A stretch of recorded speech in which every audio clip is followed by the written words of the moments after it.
गुरु को दंडवत कोटि प्रणाम कीर्ति न जाने को गुरु करे आपको क्षमा नमो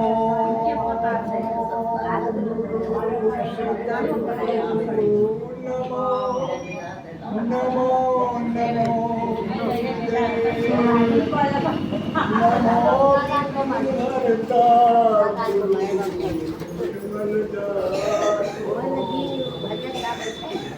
आदरणीय उपस्थित परम बंधन्य संत समाज धर्म अनुरागी बहुत हर्ष की बात है।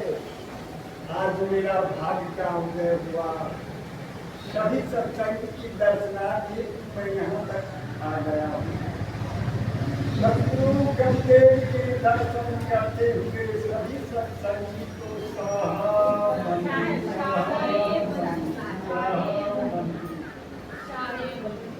इस संसार में मनुष्य सब तरह से कोई सुखी नहीं है। किसी में किसी प्रकार के दुख लगा हुआ है। आप लोग कहते हैं कि फला आदमी बहुत धनी है, उसको कोई चीज का कमी नहीं है, फिर भी उनको कोनो न कोनो दुख लगा हुआ है। साहब कभी साखी में कहे हैं, सब धन निर्धन धनवंता में को जो राम नाम धन करने वही धनवान। इस संसार में सब दुखी है, धनवान कोई नहीं है। राजा दशरथ को कोई चीज का कमी नहीं था। पूरब से पश्चिम राज फैला हुआ था, उत्तर से दक्षिण राज फैला हुआ था। बड़े बड़े पंडित दरबार में थे, दरबार में पधारे, कोई चीज का कमी नहीं था। लेकिन कवि ने कहा है कि राजा और वीर को कोई तकलीफ नहीं होता है, कोई दिक्कत नहीं होता है। तो राजा दशरथ को कोई चीज का कमी नहीं था, फिर भी उनको दुख था। उनको संतान नहीं थे, ये संतान नहीं थे। उनको एक लड़की हुई थी, वो निसंतान नहीं हुआ। उनको एक लड़की हुई थी, उसका नाम थी समता। समता के 20 वर्ष हो जाने के बाद राम लक्ष्मण भरत शत्रुघ्न चारों का जन्म हुआ। 20 वर्ष तक कोई संतान नहीं था। राजा दशरथ शिकार कर रहे थे, हिरण का शिकार कर रहे थे। हिरण जब चपेट में आ गया तो हिरण कहने लगा कि हमको जो निसंतान है वह नहीं मार सकता है। राजा अपना धनुष्यबाण को रख दिया और चिंता में लग गए। उनको पुत्र का बहुत बड़ा दिक्कत दुख था। तो जब दुखी होकर वह जमीन पर गिर गया तो मंत्री होते हैं बहुत तेज। मंत्री ने कहा कि राजन, मंत्री समझ गया कि यह पुत्र के लिए अब व्याकुल हो रहा है, इनको बहुत बड़ा दुख है। मंत्री ने कहा, राजन आप एक ऐसा जग कीजिए जितना देवता लोग हैं सब जग में आ जाए और राज्य का जितना भी पर्दा है सब इस जग में शामिल हो जाए। आपको पुत्र अवश्य होगा। मंत्री के आदेश के अनुसार राजा दशरथ ने जग किया। सभी देवताओं को निमंत्रण किया, सब देवता आए और अपने राज का पर्दा भी सब आए। सब नारा लगा रहे थे कि राजा दशरथ को पुत्र हो, पुत्र हो। सब नारा लगा रहे थे। नारा लगाते थे, भोजन भंडार सब चीज होने लगा। उसमें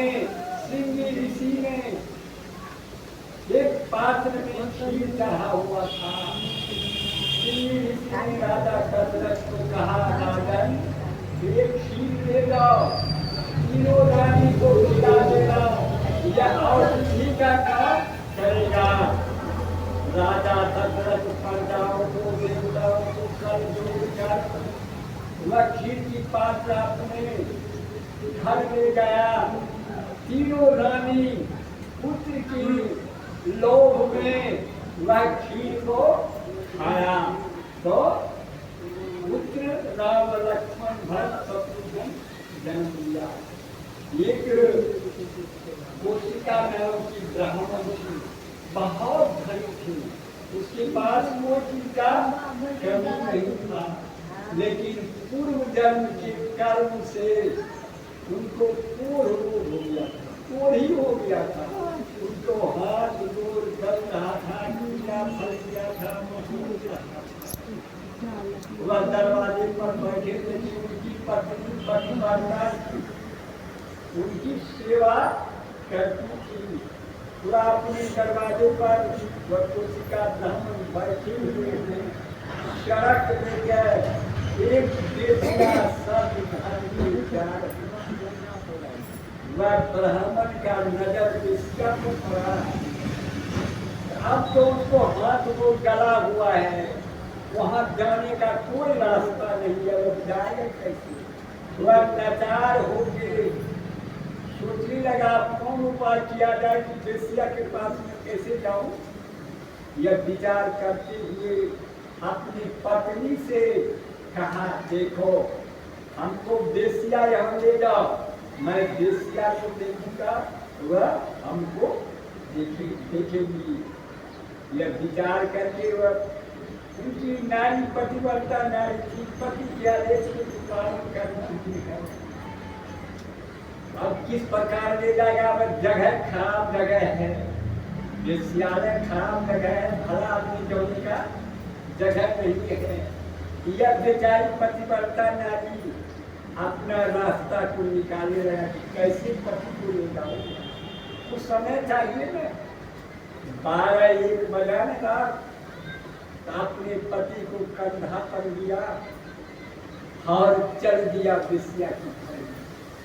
जब गए तो एक डोका था, वहाँ मंडन ऋषि था, उसको सूली का सजाया हुआ मिला हुआ, उसको सूली पर कहा जाता। सूली का मतलब होता है बुदा मार्ग में वो जो रोकीला होता है, घुसा लेता है और मदद लेके पार हो जाता है। ये वो फांसी होता है, गला में लगा के फांसी होता है, इसको सूली का सजा।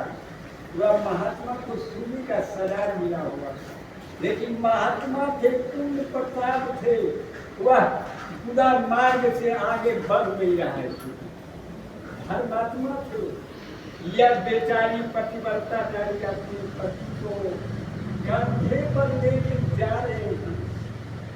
एक कंधा पर पैर इधर उधर होता है, एक पैर इधर एक पैर उधर, तो एक पैर लग गया महात्मा को,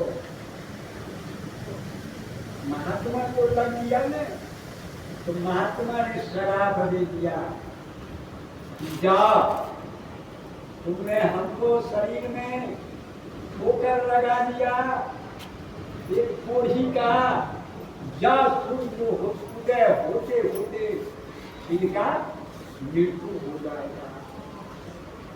वह बेचारी मंडन ऋषि को कहा, आप महात्मा जी ठोकर लगा तो शराब दे दिया, सूर्य उदय होते होते मेरा पति मर जाएगा, आप शराब दे दिया तो मैं पतिव्रता नारी हूँ, सूर्य उदय नहीं होने दूंगी। गए सूर्य उदय होगा तब तो उसका मृत्यु होगा, सूर्य उदय होने ही नहीं दिया।